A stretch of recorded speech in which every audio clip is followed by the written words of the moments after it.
etibarən Aha. Xanımda bununla bağlı negativ hisslər formalaşmış və nəticədə o test-istifadə icrasına yayılmağa başlamışdır. Aha. Bax, bir dənə bir şey qeyd edim. Burada yəni qısaca deyir ki, valideyn müəllimdən nə eşidir? Övladı haqqında mənfi fikirlər eşidir.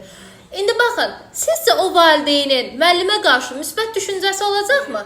Xeyr, ancaq mənfi fikir eşitdi. Yəni ondan pozitiv bir şey. Bəli, indi biz ilk iclasda nə etməliyik müəllimlər sizcə? Pozitiv düşüncə formalaşdırmalıyıq. Bəli, uşağın inkişaf edici tərəflərini qeyd etməliyik. Aydındırmı?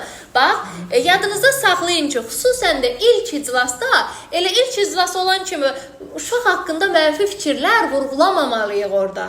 Çünki əgər biz ancaq uşağın mənfisindən danışsaq, valideynin bizə qarşı aqressiyası olacaq. Aydındırmı? Deməli, burada hansı cavab olacaq? Hansı variantdır? C variantı. İndi bu sual kimdə səhv idi?